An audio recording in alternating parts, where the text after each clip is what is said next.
ನಮಸ್ಕಾರ ಸ್ನೇಹಿತರೆ, ನಾನು ಶೇಷಕೃಷ್ಣ ಭಟ್.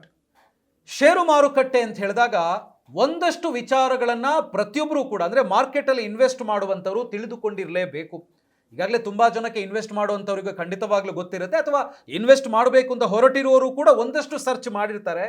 ಷೇರು ಮಾರುಕಟ್ಟೆಯಲ್ಲಿ ವಿವಿಧ ರೀತಿಯ ಸೂತ್ರಗಳಿದ್ದಾವೆ ಅಥವಾ ನಿಯಮಗಳು ಅಂತ ನೀವು ಬೇಕಾದರೆ ಅದನ್ನು ಕರಿಬೋದು. ಬಟ್ ಆ ಸೂತ್ರಗಳು ಎಲ್ಲರಿಗೂ ಎಲ್ಲ ಕಾಲದಲ್ಲೂ ಅಪ್ಲೈ ಆಗುತ್ತಾ ಅಂತ ಕೇಳಿದರೆ ಖಂಡಿತವಾಗ್ಲೂ ಇಲ್ಲ. ಅದು ಅವರವರ ಪರಿಸ್ಥಿತಿಗೆ ಅನುಗುಣವಾಗಿ ಅಥವಾ ಅವರ ಆರ್ಥಿಕ ಸ್ಥಿತಿಗತಿಗೆ ಅನುಗುಣವಾಗಿ ಖಂಡಿತವಾಗ್ಲೂ ಅವಲಂಬಿತವಾಗಿರುತ್ತೆ. ಸೊ ತುಂಬ ಜನಕ್ಕಿರುವಂಥ ಕನ್ಫ್ಯೂಷನ್ನು, ಶೇರ್ ಮಾರ್ಕೆಟಲ್ಲಿ ಹೂಡಿಕೆ ಮಾಡೋದಿದ್ರೆ ನಾನು ಎಷ್ಟು ಹೂಡಿಕೆ ಮಾಡಬೇಕು ಅಂತ, ಎಷ್ಟು ಹೂಡಿಕೆ ಮಾಡಿದರೆ ನನಗೆ ರಿಸ್ಕ್ ಕಡಿಮೆ ಅಥವಾ ಎಷ್ಟು ಹೂಡಿಕೆ ಮಾಡಿದರೆ ರಿಸ್ಕ್ ಜಾಸ್ತಿ, ಈ ಬಗ್ಗೆ ತುಂಬ ಜನ ಕೇಳ್ತಾನೆ ಇರ್ತಾರೆ. ಅಂಥವರಿಗೋಸ್ಕರನೇ ರೆಡಿಯಾಗಿರುವಂಥ ಸೂತ್ರ ಇದು 100 - ಏಜ್ ಸೂತ್ರ. ಈ 100 - ಏಜ್ ಸೂತ್ರದ ಬಗ್ಗೆ ಮಾತಾಡೋದಕ್ಕಿಂತ ಮುಂಚೆ ಅಸೆಟ್ ಅಲೋಕೇಶನ್ ಬಗ್ಗೆ ನಾವು ಮಾತನಾಡಬೇಕಾಗತ್ತೆ. ಹಾಗಿದ್ರೆ ಅಸೆಟ್ ಅಲೋಕೇಶನ್ ಅಂತ ಹೇಳಿದ್ರೆ ಏನು? ಅಸೆಟ್ ಅಲೋಕೇಶನ್ ಅಂತ ಹೇಳಿದ್ರೆ ನೀವು ಹೂಡಿಕೆ ಮಾಡಲು ಇಚ್ಛಿಸಿರುವಂಥ ಮೊತ್ತ ಏನಿದೆ ಅದನ್ನು ಬೇರೆ ಬೇರೆ ಕಡೆಗೆ ಅಲೋಕೇಟ್ ಮಾಡೋದು. ಅಂದರೆ ರಿಸ್ಕ್ ಜಾಸ್ತಿ ಇರುವಂಥ ಕಡೆ ಮತ್ತು ರಿಸ್ಕ್ ಕಡಿಮೆ ಇರುವಂಥ ಕಡೆ ನೀವು ಹೂಡಿಕೆ ಮಾಡೋದು. ಬಹುಶಃ ನೀವು ಗಮನಿಸಿರ್ತೀರಿ, ಷೇರು ತಜ್ಞರುಗಳೆಲ್ಲ ಹೇಳ್ತಾರೆ, ಒಂದೇ ಬುಟ್ಟಿಯಲ್ಲಿ ಅಥವಾ ಒಂದೇ ಬಾಸ್ಕೆಟ್ನಲ್ಲಿ ಎಲ್ಲ ಮೊಟ್ಟೆಗಳನ್ನು ಹಾಕಬೇಡಿ ಅಂತ. ಅಂದರೆ ಅದರ ಅರ್ಥ ಏನು ಅಂತ ಹೇಳಿದ್ರೆ ಹೂಡಿಕೆಯಲ್ಲಿ ನೀವು ವೈವಿಧ್ಯತೆಯನ್ನು ಕಾಪಾಡಿಕೊಳ್ಬೇಕು ಅಂತ. ಸೊ ವೈವಿಧ್ಯತೆ ಅಂತ ಹೇಳಿ ಬಂದಾಗ ಪ್ರಮುಖವಾಗಿ ಎರಡು ವಿಚಾರಗಳು, ಒಂದು ಈಕ್ವಿಟಿ ಮತ್ತೊಂದು ಡೆಟ್. ಸೊ ಇಲ್ಲಿ ಈಕ್ವಿಟಿ ಅಂತ ಹೇಳಿದ್ರೆ ಶೇರ್ ಮಾರ್ಕೆಟ್ ಅಲ್ಲಿರುವಂಥ ಕಂಪನಿಗಳ ಷೇರುಗಳ ಮೇಲೆ ಇನ್ವೆಸ್ಟ್ ಮಾಡೋದು. ಸೊ ಇದು ಅಂದರೆ ಇಲ್ಲಿ ಸಿಕ್ಕಾಪಟ್ಟೆ ಏರಿಳಿತಗಳು ಇರ್ತವೆ ಅಥವಾ ಫ್ಲಕ್ಚುವೇಷನ್ಸ್ ಅಂತ ಏನು ಹೇಳ್ತೀವಿ ಅದು ಇರುತ್ತೆ. ಹಾಗಾಗಿ ಇಲ್ಲಿ ಎಫೆಕ್ಟ್ ತುಂಬ ಬೇಗ ಆಗ್ಬಿಡುತ್ತೆ, ಕ್ವಿಕ್ ಎಫೆಕ್ಟ್ ಅಂತ ನಾವು ಹೇಳ್ತೀವಿ. ಆದರೆ ಈ ಷೇರು ಮಾರುಕಟ್ಟೆಯ ಏರಿಳಿತಗಳಿಂದಾಗಿ ನಿಮಗೆ ಸಿಕ್ಕಾಪಟ್ಟೆ ಲಾಭ ಬಂದರೂ ಕೂಡ ಆಶ್ಚರ್ಯ ಇಲ್ಲ, ಹಾಗೆಯೇ ಸಿಕ್ಕಾಪಟ್ಟೆ ನಷ್ಟ ಆದರೂ ಕೂಡ ಆಶ್ಚರ್ಯ ಇಲ್ಲ. ಇವೆರಡನ್ನೂ ಕೂಡ ನೀವು ಫೇಸ್ ಮಾಡೋದಕ್ಕೆ ರೆಡಿ ಇರಬೇಕು. ಅಂದರೆ ಇದು ಹೈ ರಿಸ್ಕ್ ಅಂತಲೇ ಪರಿಗಣಿಸಲ್ಪಟ್ಟಿದೆ. ಡೆಟ್ ಅಂತ ಹೇಳಿದ್ರೆ ಏನು? ಡೆಟ್ ಅಂತ ಹೇಳಿದ್ರೆ ಬಾಂಡ್ಸು ಅಥವಾ ಫಿಕ್ಸ್ಡ್ ಇನ್ಕಮ್ ಯೋಜನೆಗಳಲ್ಲಿ, ಅಂದರೆ FD ಇಂಥ ಯೋಜನೆಗಳಲ್ಲಿ ಹೂಡಿಕೆ ಮಾಡೋದನ್ನು ಡೆಟ್ ಅಂತ ನಾವು ಕರಿತೀವಿ. ಬಟ್ ಅಸೆಟ್ ಅಲೋಕೇಶನಲ್ಲಿ ಇದು ತುಂಬ ಪ್ರಾಮುಖ್ಯತೆಯನ್ನು ಪಡೆದುಕೊಳ್ಳುತ್ತೆ. ಯಾಕೆ ಅಂತ ಹೇಳಿದರೆ ನಿಮ್ಮ ಹೂಡಿಕೆಯನ್ನು ಉಳಿಸಿಕೊಳ್ಳೋದು ಅಥವಾ ನಿಮ್ಮ ಹೂಡಿಕೆಯನ್ನು ಇದು ಪ್ರೊಟೆಕ್ಟ್ ಮಾಡುವತ್ತ ಗಮನ ಕೊಡುತ್ತೆ ಅಂತ ನಾವು ಹೇಳ್ಬೋದು. ಬಟ್ ಇಲ್ಲಿ ನಿಮಗೆ ಯಾವುದೇ ರೀತಿಯಾದಂಥ ಹೈ ರಿಸ್ಕ್ ಇರೋದಿಲ್ಲ. ಕಂಪೇರ್ ಮಾಡಿದರೆ ಈಕ್ವಿಟಿಗೆ ಸಂಬಂಧಪಟ್ಟಂಗೆ ಹೈ ರಿಸ್ಕ್ ಇಲ್ಲಿ ಇರೋದಿಲ್ಲ. ಏರಿಳಿತಗಳು ಕೂಡ ತುಂಬಾ ಕಡಿಮೆ ಇರುತ್ತೆ. ಹಾಗೆಯೇ ಲಾಭ ಅಂಥೇಳಿ ಬಂದಾಗ ಅಥವಾ ರಿಟರ್ನ್ಸ್ ಅಂಥೇಳಿ ಬಂದಾಗ ಅದು ಕೂಡ ಇಲ್ಲಿ ಕಡಿಮೆ ಇರುತ್ತೆ ಕಂಪ್ಯಾರಿಟಿವ್ಲಿ ಈಕ್ವಿಟಿ ಮಾರ್ಕೆಟ್ಗೆ. ಇನ್ನೊಂದು ಡೆಟ್. ಡೆಟ್ ಅಂತ ಹೇಳಿದ್ರೆ ಬಾಂಡ್ಸ್ ಅಥವಾ ಫಿಕ್ಸ್ಡ್ ಇನ್ಕಮ್ ಯೋಜನೆಗಳಲ್ಲಿ ನೀವು ಹೂಡಿಕೆ ಮಾಡೋದು. ಸೊ ಅಸೆಟ್ ಅಲೋಕೇಶನ್ ಅಂತ ಹೇಳಿ ಬಂದಾಗ ಇದು ಪ್ರಮುಖ ಪಾತ್ರ ವಹಿಸುತ್ತೆ. ಯಾಕೆ ಅಂತ ಹೇಳಿದ್ರೆ ನೀವು ಮಾಡುವಂಥ ಹೂಡಿಕೆ ಇದೆಯಲ್ಲ, ಆ ಹೂಡಿಕೆಯನ್ನು ಇದು ಪ್ರೊಟೆಕ್ಟ್ ಮಾಡುತ್ತೆ. ಆದರೆ ಇಲ್ಲಿ ನೀವು ಜಾಸ್ತಿ ಲಾಭದ ನಿರೀಕ್ಷೆಯನ್ನು ಇಟ್ಕೊಳ್ಳುವಂಗಿಲ್ಲ. ಬಟ್ ರಿಸ್ಕು ಕೂಡ ತುಂಬಾ ಕಡಿಮೆ ನೀವು ಈಕ್ವಿಟಿಗೆ ಕಂಪೇರ್ ಮಾಡಿದರೆ. ಹಾಗೆಯೇ ಫ್ಲಕ್ಚುವೇಷನ್ಸ್ ಕೂಡ ಇಲ್ಲಿ ತುಂಬಾ ಕಡಿಮೆ ಇರುತ್ತೆ. ಹಾಗಾಗಿ ಇದ್ರ ಬಗ್ಗೆನೂ ನೀವು ಗಮನ ಹರಿಸಬೇಕಾಗತ್ತೆ. ಈ ಅಸೆಟ್ ಅಲೋಕೇಶನ್ ಅಂತ ಹೇಳಿ ಬಂದಾಗ ಈಕ್ವಿಟಿ ಮತ್ತು ಡೆಟ್ ಎರಡನ್ನ ಕೂಡ ನೀವು ಮ್ಯಾನೇಜ್ ಮಾಡಲೇಬೇಕಾಗತ್ತೆ. ಸೊ ತುಂಬ ಜನ ನನಗೆ ವಯಸ್ಸಿದೆ, ನಾನು ಜಾಸ್ತಿ ರಿಸ್ಕ್ ತಗೊಳ್ಳಿಕ್ಕೆ ರೆಡಿ ಇದ್ದೀನಿ, ನಷ್ಟ ಆದರೂ ಜಾಸ್ತಿ ಆಗಲಿ ಪರವಾಗಿಲ್ಲ, ಲಾಭ ಬಂದರೂ ಜಾಸ್ತಿನೇ ಬರಲಿ, ಈ ಏರಿಳಿತಗಳು ನನಗೇನು ತೊಂದರೆ ಮಾಡಲ್ಲ ಅಂತ ಇದ್ದರೆ ನೀವು ಖಂಡಿತವಾಗ್ಲೂ ರಿಸ್ಕ್ ಜಾಸ್ತಿ ತಗೊಳ್ಳುವಂಥ ಈಕ್ವಿಟಿಯಲ್ಲಿ ಹೂಡಿಕೆಯನ್ನು ಮಾಡ್ಬೋದು.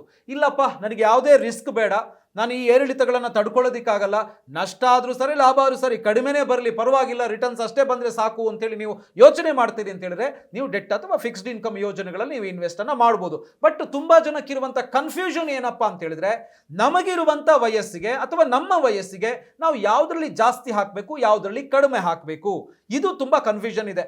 ಆ ಕನ್ಫ್ಯೂಷನ್ಗೋಸ್ಕರನೇ ರೆಡಿ ಮಾಡಿರುವಂಥ ಸೂತ್ರ 100 - ಏಜ್.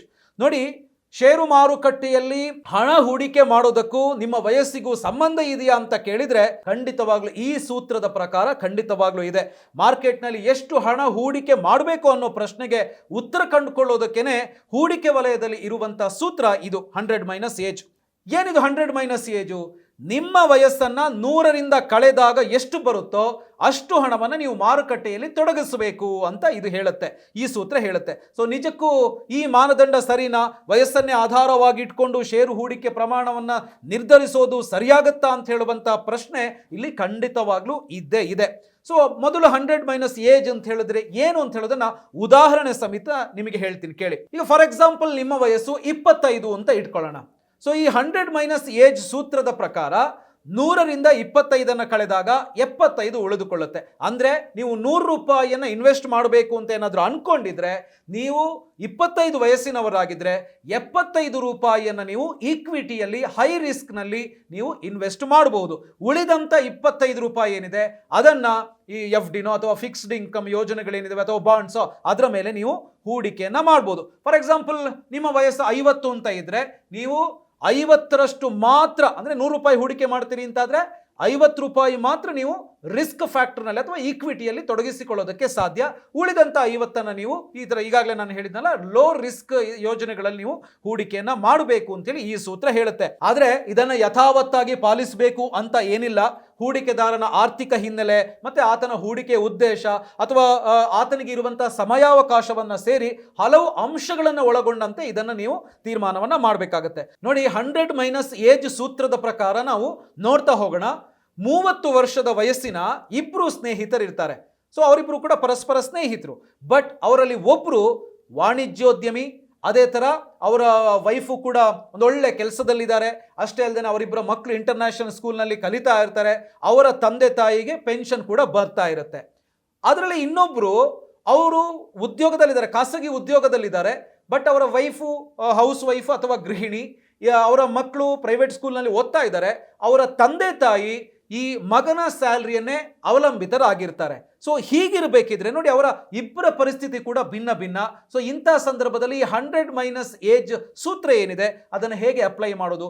ಮೊದಲನೇವರೇನೋ 70% ಈಕ್ವಿಟಿಯಲ್ಲಿ ಹೂಡಿಕೆ ಮಾಡಬಹುದು. ಬಟ್ ಎರಡನೇ ಅವರಿಗೆ ಅದು ಸಾಧ್ಯನಾ ಅಂತ ಕೇಳಿದ್ರೆ ಅಥವಾ ಅಪ್ಲೈ ಆಗುತ್ತಾ ಅಂತ ಕೇಳಿದ್ರೆ ತುಂಬಾ ಕಷ್ಟ ಸಾಧ್ಯ. ಹಾಗಾಗಿ 100 ಮೈನಸ್ ಏಜ್ ರೂಲ್ಸ್ ಏನಿದೆ ಇದು ಎಲ್ಲರಿಗೂ ಅಪ್ಲೈ ಆಗೋದಿಲ್ಲ ಅಂತ ಹೇಳ್ಬೋದು. ಬಟ್ ಅವರವರ ಪರಿಸ್ಥಿತಿಗೆ ಅನುಗುಣವಾಗಿ ಅದನ್ನ ಬೇಕಾದಂತೆ ಅವರು ಅಳವಡಿಸಿಕೊಳ್ಬಹುದು.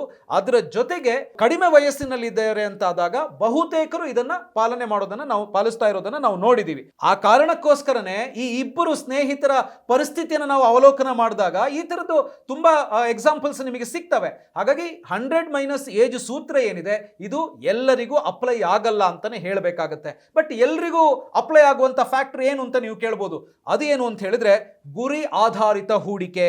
ಸೊ ಷೇರು ಮಾರುಕಟ್ಟೆಯಲ್ಲಿ ಹಣ ಹೂಡಿಕೆ ಮಾಡಬೇಕು ಅನ್ನೋದು ವಯಸ್ಸಿನ ಆಧಾರದಲ್ಲಿ ನಿರ್ಧರಿಸೋದಕ್ಕಿಂತ ಹಣಕಾಸಿನ ಗುರಿ ಆಧರಿಸಿ ತೀರ್ಮಾನವನ್ನ ಮಾಡಬೇಕಂತೆ. ಅಂದ್ರೆ ಆ ವ್ಯಕ್ತಿ ಇನ್ವೆಸ್ಟ್ಮೆಂಟ್ಗೆ ಅಂತ ಹೇಳಿ ಬಂದಾಗ ಎಷ್ಟು ಇನ್ವೆಸ್ಟ್ ಮಾಡೋದಿಕ್ಕೆ ಆತ ರೆಡಿ ಇದ್ದಾನೆ, ಅದರಲ್ಲಿ ಎಷ್ಟು ರಿಸ್ಕ್ ತಗೊಳ್ಳಿಕ್ಕೆ ಆತ ರೆಡಿ ಇದ್ದಾನೆ, ಅಥವಾ ಆತನಿಗಿರುವಂಥ ಸಮಯಾವಕಾಶ ಎಷ್ಟು, ಇದೆಲ್ಲವನ್ನ ನೋಡಿ ಆತನ ಹೂಡಿಕೆಯನ್ನ ನಿರ್ಧಾರ ಮಾಡಬೇಕು. ಅಂದ್ರೆ ಅವರ ಸದ್ಯದ ಆರ್ಥಿಕ ಪರಿಸ್ಥಿತಿ ಹೇಗಿದೆ, ಮನೆಯಲ್ಲಿ ಎಷ್ಟು ಮಂದಿ ಇದ್ದಾರೆ, ಅದರಲ್ಲಿ ಎಷ್ಟು ಮಂದಿ ದುಡಿತಾ ಇದ್ದಾರೆ, ಪ್ರತಿ ತಿಂಗಳ ಆತನ ಉಳಿತಾಯ ಎಷ್ಟು, ಆಮೇಲೆ ಉಳಿತಾಯ ಮಾಡಿದ ಹಣವ ಯಾವಾಗ ಆತನಿಗೆ ಬೇಕಾಗತ್ತೆ, ಹೂಡಿಕೆ ಮಾಡುವಾಗ ಎಷ್ಟು ರಿಸ್ಕ್ ಅನ್ನು ಆತ ತೆಗೆದುಕೊಳ್ಬಹುದು.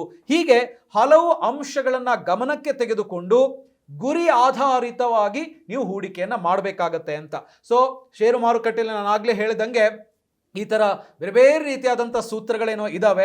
ಬಟ್ ಆ ಎಲ್ಲ ಸೂತ್ರಗಳು ಎಲ್ಲ ಕಾಲದಲ್ಲಿ ಖಂಡಿತವಾಗ್ಲೂ ಅಪ್ಲೈ ಆಗಲ್ಲ.